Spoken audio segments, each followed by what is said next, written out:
He struck a huge oak tree with an axe and heard a hollow sound. There was a hiding place inside, but no one believed it. Until the sheriff arrived. See how it all ended. Subscribe and write in the comments which city you are watching from. The storm had come roaring down from the mountains with a ferocity that seemed almost personal, as if the heavens themselves had chosen this corner of the frontier to unleash their anger. For hours lightning lashed the ridges, splitting the night into fragments of blinding white, and thunder rolled so heavily that windows in the little town below rattled in their frames. The wind howled like 1,000 wolves, tearing shingles from rooftops and hurling branches across the streets. Rain came in sheets, not drops, so dense that a man could hardly see the length of his arm if he dared step outside. The land endured the assault as best it could, but by dawn the violence had left its mark. When morning broke, it revealed a countryside remade. The dirt road that wound through the timber toward the mining camps was clogged with fallen trees, some splintered in half, others lying whole with their roots jutting into the air like enormous claws. Fences around the outlying ranches lay in pieces. Chickens cowered under porches, their feathers soaked and bedraggled. A few roofs had buckled, and one small barn leaned at an angle, looking ready to collapse at the next stiff breeze. Even the animals seemed subdued, the cows standing silent in the pastures, as though stunned by the night's chaos. Into this quiet devastation stepped Eli McGraw, a man whose life had been shaped by storms, both of weather and of circumstance. He came out of his modest cabin at the edge of town, with his broad shoulders squared beneath a heavy canvas coat, leading an old mule that pulled a creaking cart. Eli was a man past 40, his hair touched with early gray, his face lined from years of hard sun and harder work. Once he had ridden the wide trails as a cowboy, driving cattle across endless miles of prairie. Those days had left him with the calm gait of a horseman and the wary patience of one accustomed to watching horizons. Now he made his living in the timber, cutting wood for stoves and hauling logs for fences and barns. That morning his stride carried a weight he could not shake, a mixture of fatigue and duty. He knew the miners in the hills depended on the road that now lay blocked beneath a tangled barricade of trunks and branches. Without it, wagons could not bring supplies, and the small ranching families scattered along the foothills would be cut off. Winter crept ever closer, and any delay could prove costly. Eli's sense of responsibility had been drilled into him by his father long before the elder McGraw's death, and he carried it still like an unspoken oath to the land itself. He was not alone in his labor. Other men from town had gathered with axes, saws, and teams of horses, their breath steaming in the cold air as they surveyed the wreckage. There was a grim camaraderie in their faces, the look of men who had weathered many storms and knew there was nothing to do but set their shoulders to the task. Eli nodded in greeting, gripping the handle of his axe, the smooth wood darkened by years of sweat and resin. He always felt at home in the company of working men, bound together by necessity rather than talk. They began with the smaller trees, dragging branches aside, cutting through trunks that blocked the first stretch of the road. The sound of axes striking echoed between the hills, followed by the groan and crack of timber giving way. Eli worked steadily, his arms rising and falling with practiced rhythm. Despite the chill, sweat soon soaked through his shirt, and his breath came heavy. The scent of wet pine and freshly cut wood filled the air, mingling with the faint tang of damp earth. It was hard work, but it was the kind he knew best, and his body welcomed the strain. As the morning wore on, Eli's eyes kept wandering to one tree farther down the road. It was an oak, larger than any of the others, lying askew in the ditch where the storm had toppled it. Its girth was massive, wide enough that 3 men holding hands could not encircle it. The bark was old and scarred, the trunk dark with age. Yet what held Eli's attention was not its size alone. When the wind had brought it down in the night, the sound had been different. Less the solid crash of living wood, more a hollow boom, as though the earth itself had been struck like a drum. He had dismissed the thought at first, blaming fatigue and the noise of the storm, but now the memory tugged at him with growing insistence. By midday, he had cleared a section of road, wide enough for a wagon to pass, and he paused to wipe his brow with the back of his hand. His muscles ached pleasantly, but his gaze returned to that fallen oak. The others paid it no special mind, treating it as just another obstacle among many, but Eli felt a peculiar pull. When the men broke for a brief rest, he walked toward it, boots sinking into the soft earth still slick with rain. He laid a hand against the trunk. The wood felt solid under his palm, rough with ridges of bark. Yet when he lifted the butt of his axe and tapped it lightly, the sound came back hollow. It echoed strangely, carrying a tone that had no place in a tree of such size. He struck again, harder this time, and once more the sound rang out, deep and empty. Eli frowned, his brow furrowing. He had seen hollow trees before. Rot and insects often ate away the heartwood of even the mightiest trunks. But this oak did not look sickly. Its bark, though weathered, seemed healthy. Its branches, though broken now by the storm, bore signs of having been strong and full only days before. Something about it was wrong, though he could not yet put a name to it. He knelt, brushing away the clinging moss and loose bark where the trunk had split upon falling. The crack was jagged, and within he glimpsed darkness, not the fibrous weave of broken wood, but a void that seemed to swallow the light.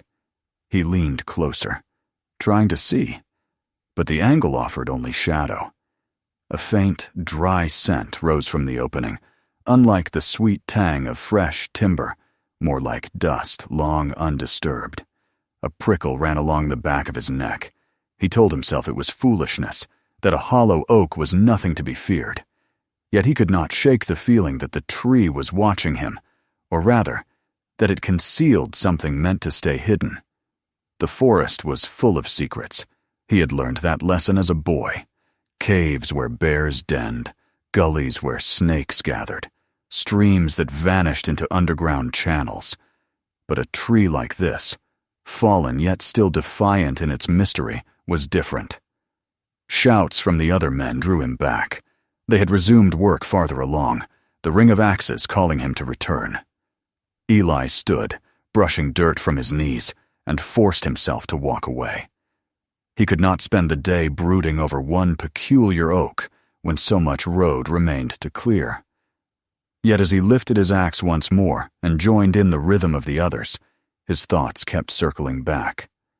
The hollow boom of the trunk echoed in his mind with every swing, until it seemed that he was cutting not just wood, but silence itself. By evening, they had opened enough of the road to satisfy for the day.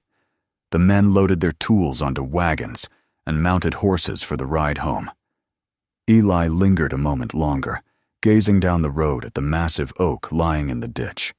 The lowering sun painted its bark in streaks of gold and shadow, and in that light, the cracks seemed to form lines, like markings on a map pointing somewhere unknown. He shook his head at the fancy, but the image clung stubbornly. As he turned his mule toward town, the question gnawed at him. Why had the oak been hollow? And why did it feel as though the storm had torn open more than just trees? The forest carried its mysteries close, and perhaps this was merely another of them. Yet deep down, Eli knew that this was not the end of it. The fallen oak had planted something in him, a seed of unease that would not be easily uprooted. That night, as the wind died to a whisper and the town settled under a quilt of darkness, Eli lay awake, listening to the creak of his cabin walls. The storm had passed, but in its wake it had left more than wreckage. It had left a riddle carved into the heart of the forest, and though Eli tried to close his eyes against it, he felt certain that the oak would not release him until its secret was laid bare. The night after the storm's labor had left the road half cleared, Eli McGraw lay restless in his narrow bed, staring into the shadows cast by the faint glow of his lantern. Sleep eluded him. Every time he closed his eyes, he heard again the hollow thud of his axe against the oak, and saw the darkness within the cracked bark, yawning like the mouth of some hidden cavern. He tried to tell himself it was only a tree, only rot and time working as they always did, but the memory would not soften. It pressed against him with a persistence that felt almost like a summons. When dawn finally arrived, the light slipping pale and uncertain over the ridges, he knew he could not keep away. The air outside was sharp with lingering damp, the ground soft beneath his boots as he led the mule to the shed and left the animal there. He did not need the cart today. He needed only his axe, a lantern, and a length of rope coiled across his shoulder. The road lay quiet, emptied of yesterday's voices, for the men had gone on ahead to work farther up the pass. Eli was glad of their absence. This business was his alone, and he wanted no witness to it until he knew what truth lay inside that oak. The forest seemed subdued, as though still catching its breath after the fury it had endured. Leaves clung wet to every branch, glistening in the early sun, while rivulets trickled down the gullies and pooled in the ruts of the road. The silence was heavy. Not a bird called, not a squirrel rustled in the undergrowth.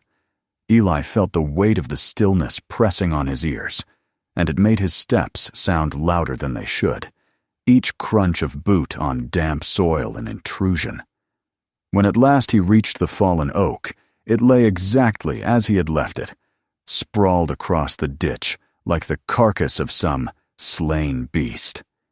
He stopped, resting one hand on the haft of his axe, and studied it as if it might shift under his gaze. The bark was dark with moisture, its cracks spreading like veins across its side.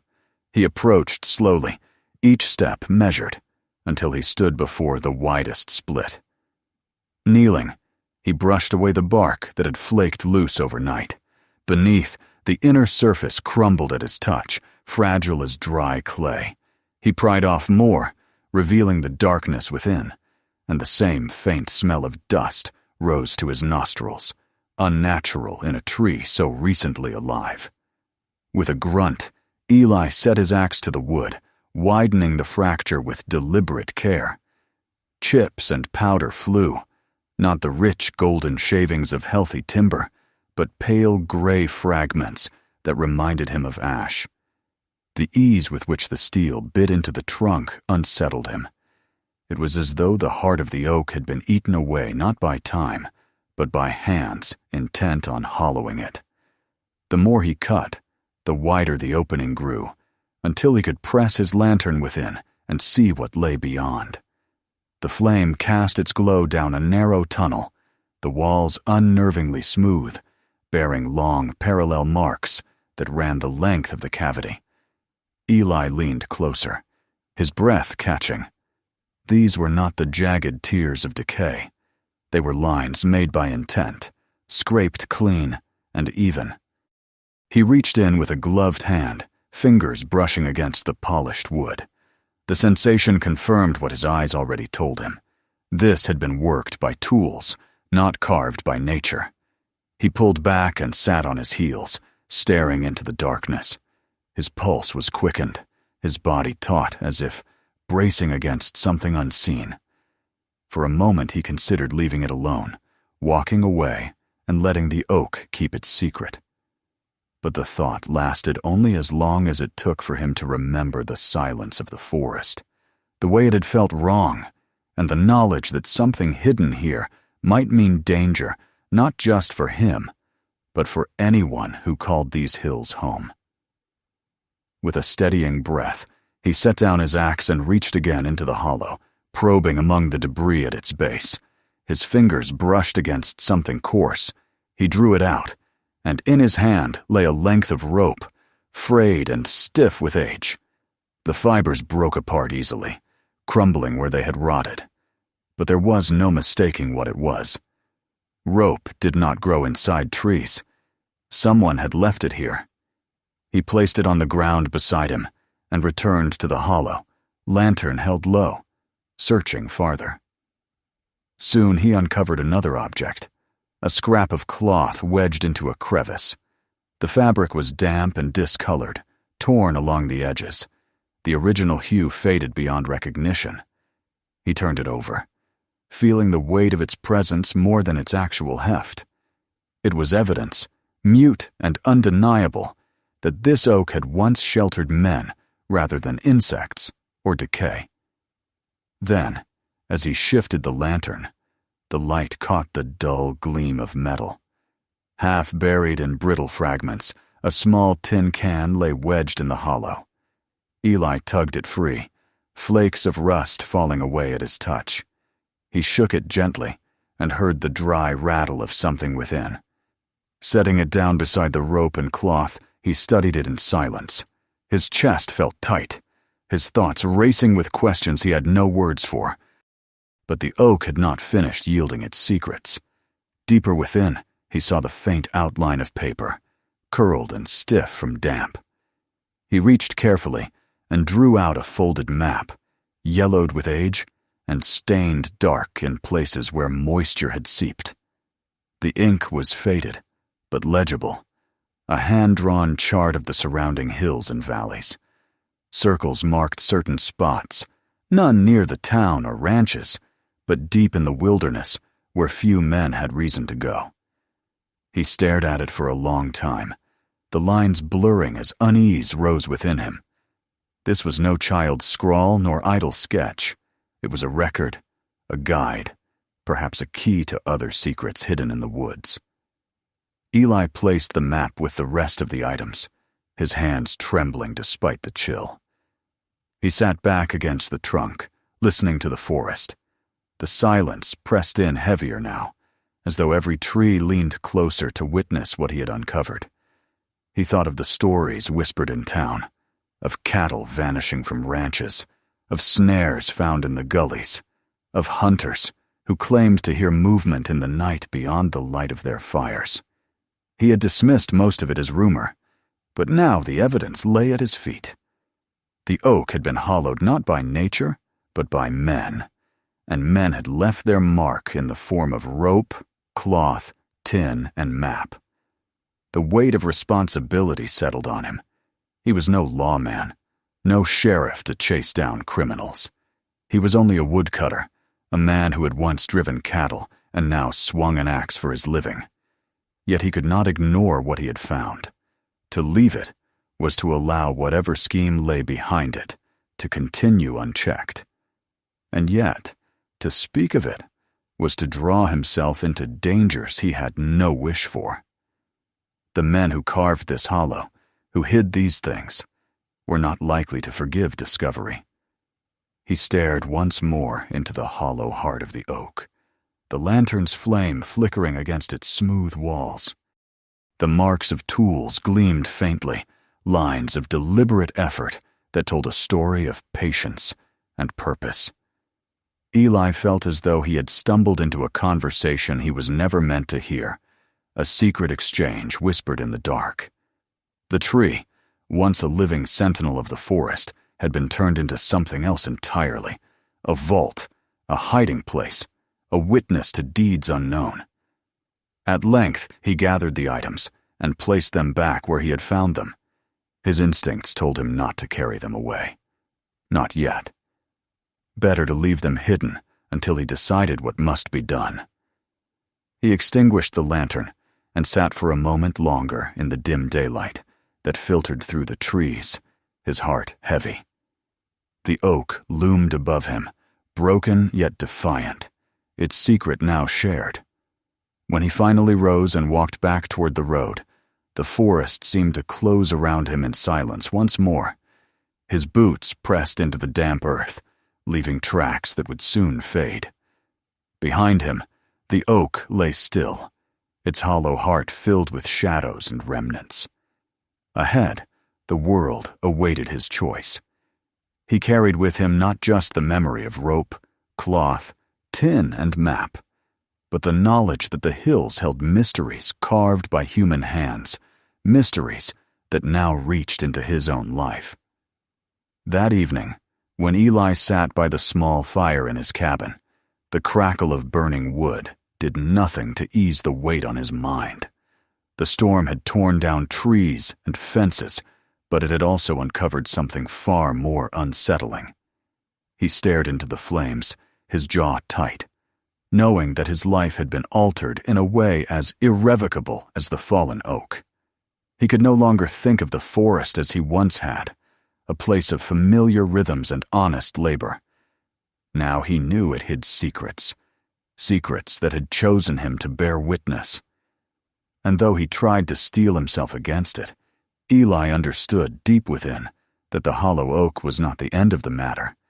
It was only the beginning, the first crack in a wall he had not known existed. The map lay in his memory like a path he was destined to follow, and the silence of the forest seemed to whisper that more waited to be found. The days that followed were uneasy ones for Eli McGraw. He carried on with his work as best he could, cutting timber and hauling wood along the partially cleared road. But his thoughts never strayed far from the hollow oak. The image of the smooth wall scraped clean, the rope, the torn scrap of cloth, the rusted tin, and the faded map pressed upon him with the weight of a secret too heavy to ignore. Every swing of his axe brought back the echoing sound of emptiness within that tree, and every time he glanced toward the mountains, he saw in his mind the circles marked upon that map, each one a place where some hidden purpose might be waiting. The forest that had always been a companion to him, steady and honest, now felt changed. It no longer seemed like a place that yielded to a man's labor. It had become, instead, a place that watched him, holding mysteries he had been forced to share. At night, when the wind rattled against the shutters of his cabin, Eli would lie awake, staring at the dark ceiling, his hands folded across his chest, as though bracing himself. He told himself there were choices to be made. He could take the map and the other things to Sheriff Harland Briggs, an old soldier who had worn the badge for 20 years and who knew the hills as well as any man. Briggs would listen, and he would know what to do. Yet along with that thought came another, heavier and darker. Men who hollowed out the heart of an oak to hide their work would not have done so lightly. They would be desperate men, perhaps ruthless. If they discovered that Eli had uncovered their secret, they might turn their attention to him. And if they had influence or friends hidden among the sheriff's own deputies, there would be no safety even in town. The uncertainty gnawed at him. He felt as though every choice carried danger, and yet doing nothing felt like betrayal, not only of himself, but of the forest that had raised him. His father had always said that a man who turned away from what was wrong was no better than the one who had done the wrong himself. The words came back to him in the silence of the night, and he would press his hand to his eyes, wishing the choice could be simple. But it was not. By the third night, Eli's restlessness had grown too sharp to bear. He rose from his bed before dawn, lit his lantern, and strapped his axe across his back. He left the mule behind once more, choosing to walk alone into the stillness of the hills. The road lay empty under a thin veil of mist, the air cool against his cheeks. Each step carried him closer to the oak, and closer, too, to the fear he could no longer push aside. When he reached the hollow tree, he paused to steady his breathing. The split bark gaped as before, the hollow yawning with silent accusation. He crouched and pressed his fingers into the damp earth near its base, frowning when he found the faint outline of boot prints. They were fresher than his own from days before, pressed deep into the mud that had not yet hardened. Someone had been here, and not long ago. His chest tightened as he rose slowly, his eyes scanning the trees. The forest gave back only silence, yet the silence wasn't empty. It pressed on him like a held breath, as though someone unseen stood just beyond the edge of vision. He forced himself to crouch again, studying the tracks. The prints were large, from boots heavier than his own. One set led away toward the ridge, the impressions deep and certain. Eli followed them a short distance, stepping carefully, until they vanished into a patch of dry needles where no mark remained. He straightened, listening, and for a moment thought he caught the faintest echo of a horse's tread somewhere far off. Then it was gone, leaving only the stillness. Unease thickened in him as he returned to the oak. He knew then that he was no longer the only one aware of what the hollow contained. Whoever had made this place might have come back to check their cache, perhaps even to see whether it had been disturbed. The thought sent a shiver along his arms, despite the warmth of the day. He felt as though unseen eyes might be fixed on him even now, watching from between the trunks of the pines. He set down his lantern and drew out the folded map once more, spreading it across his knee. In the gray morning light, the faded ink revealed its secrets more clearly. He traced the lines of the ridges and valleys, the bends of the rivers and gullies, the circles drawn in careful hand. They were not random. They marked places deep in the hills, away from any traveled road, away from the mines and the ranches. They were places where no lawman ventured without purpose, where only those who knew the terrain by heart would dare to linger. Eli imagined other oaks like the one before him, other trees hollowed and filled with rope, traps, and guns. He thought of men who moved silently through the timber, their camps hidden from smoke, their trails covered. He thought of hunters who did not hunt for meat, but for profit, stripping the hills of deer and bear, selling hides and horns in the dark of night. He had heard whispers of such men, and now the evidence lay in his hands. His jaw tightened as he folded the map again and tucked it into his coat. His father's voice echoed in memory, warning him that a man could not stand idle when the land was wronged. Eli knew then that he could not walk away. Yet neither could he walk blindly into the sheriff's office, not while fresh tracks pressed the mud outside the oak. To do so might be to sign his own death. As the day wore on, he lingered near the oak, every sense sharpened by fear. At one point, a faint crack echoed through the forest, the sound of a branch breaking under weight. He froze, gripping the handle of his axe, his ears straining. He could see nothing, only shadows shifting between the trees. But the knowledge settled heavy on him. He wasn't alone in the hills. When at last he turned back toward town, the sun had begun to sink, staining the ridges with red. His steps were quick, his eyes darting to every shadow. He could not shake the feeling of pursuit, though he never saw another soul. By the time his cabin came into view, his shirt clung to his back with sweat, and his breath came ragged with more than exertion. He barred the door behind him and sat heavily in the chair by the hearth, his axe across his knees. The night was long and restless. He dreamed of the oak, its hollow heart widening into endless tunnels, each lined with the marks of tools. He dreamed of men with unseen faces moving through the dark, carrying rifles and snares, whispering words he could not catch. He woke before dawn, his body rigid with unease. He knew then that the time for hesitation had passed. The oak's secret was no longer his alone. If he delayed, the men who owned it would reclaim it, and the chance for truth would be lost. As the first light of morning touched the town, Eli made his decision.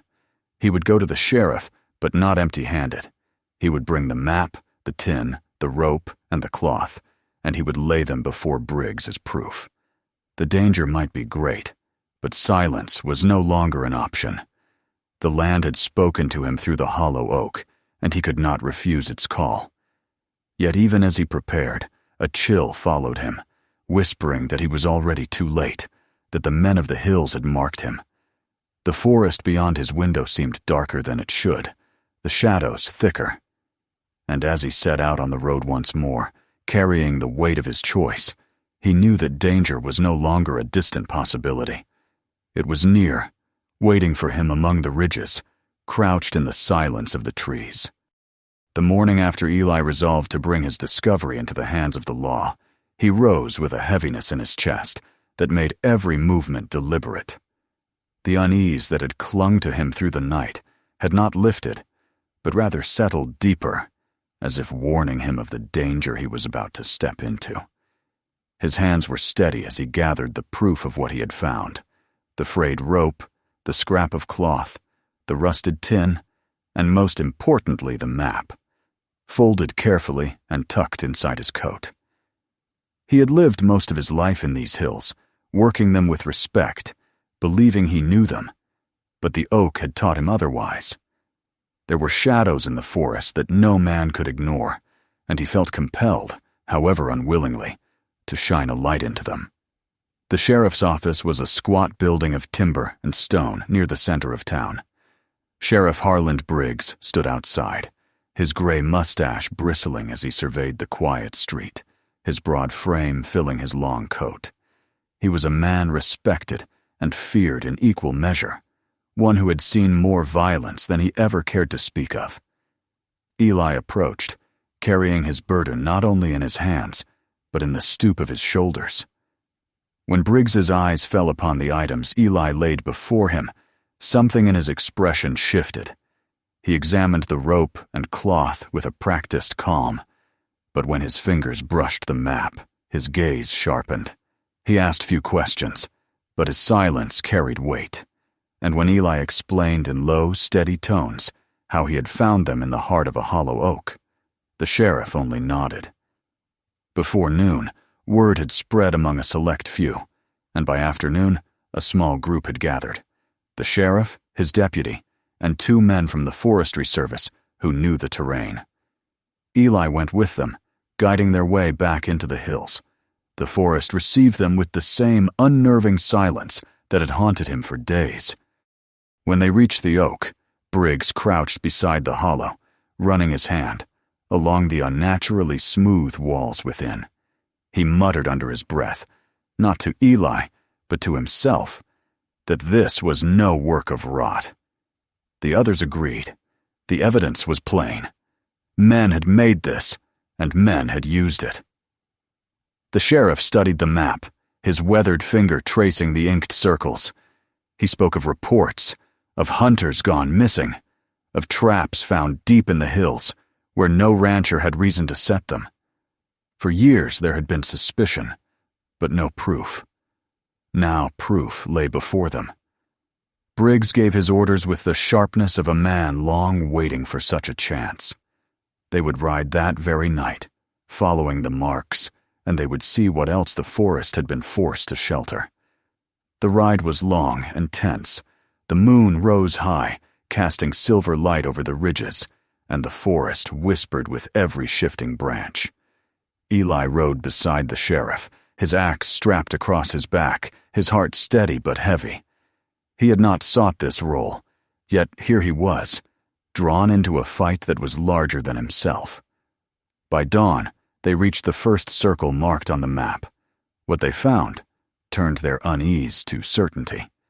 Another oak, smaller but hollowed in the same fashion, lay split by the storm. Inside were traps, jagged steel jaws smeared with old rust, and lengths of chain coiled like snakes. The men exchanged grim looks. This was no isolated hiding place. It was a network. They pressed on to the second mark, and there they found worse. Rifles wrapped in oilskin, powder in tins, and bundles of pelts. Some from animals no man in the county had the right to take. It was as clear as the rising sun. A band of poachers had been working the hills, carving the very heart out of the forest to hide their crimes. The sheriff's jaw hardened as he ordered them to move quickly. If the caches were here, the men who used them would not be far. They came upon the camp in a hollow beyond the ridge, hidden well from any road. Smoke rose faintly from a dying fire, and the sound of horses shifted in the shadows. Briggs raised a hand, and his men spread out with rifles ready. Eli crouched low, his pulse hammering in his ears. The moment stretched thin, then snapped as a shout rang out and the camp erupted. Men scrambled from their bedrolls, hands reaching for weapons, but the sheriff's voice thundered across the clearing, commanding them to yield. Some fired back instead, and in an instant the air was filled with the crack of rifles and the acrid bite of powder. Eli gripped his axe, crouched behind a fallen log as bullets splintered bark around him. The fight was fierce but brief. These men had lived by ambush and secrecy, but they were not soldiers, and against the lawmen's steady aim, they faltered. 2 fell where they stood, and the rest threw down their arms when the sheriff's deputy leveled his rifle point, blank. The silence that followed was broken only by the moans of the wounded and the restless snort of horses. Briggs wasted no time. The camp was searched, the spoils of years laid bare. More pelts, weapons, even coins and trinkets taken from travelers unlucky enough to cross their path. Eli stood apart, staring at the grim collection. His stomach turned at the thought of the forest he had loved being used this way, carved into and defiled for greed. By the time they rode back into town, prisoners in tow, the morning sun was high. Word spread quickly, and folk gathered along the street to watch the captured men led in chains. The sheriff spoke little, but his glance toward Eli carried a weight of respect. Without the discovery of the oak, without the courage to bring it forward, the hills would still be echoing with crimes unseen. Days passed, and the trial would come in its time. But for Eli, the matter was both settled and unsettled. He returned often to the fallen oak, to the hollow that had first whispered its riddle to him.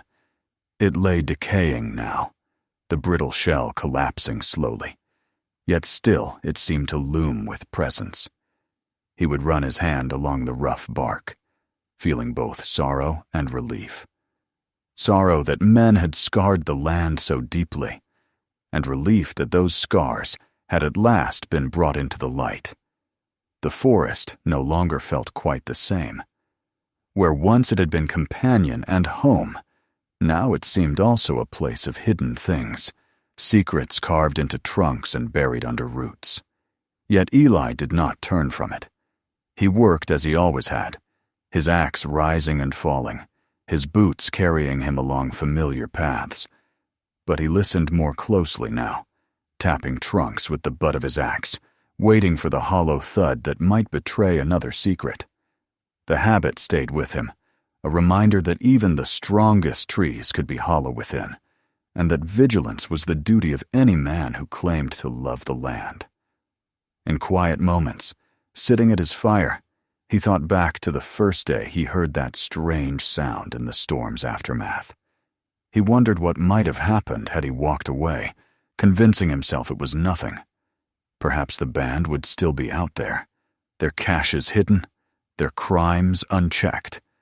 Perhaps worse.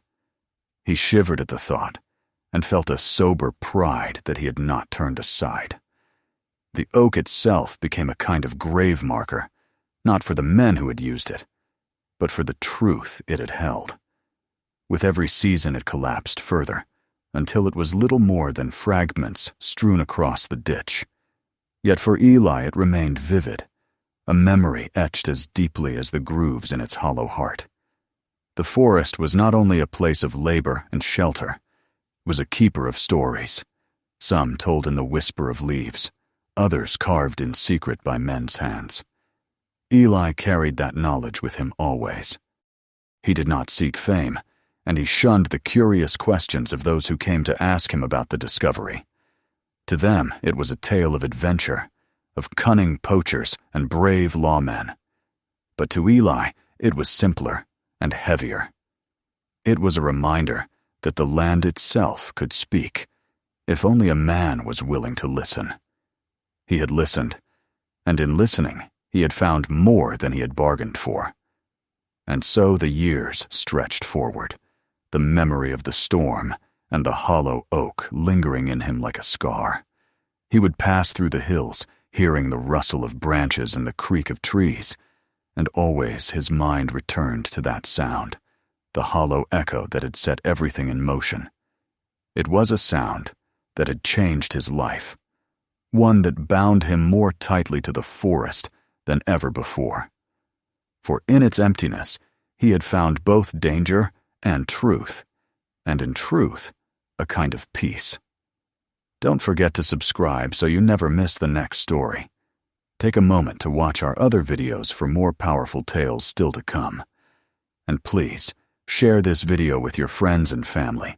Some stories are too important to keep to yourself.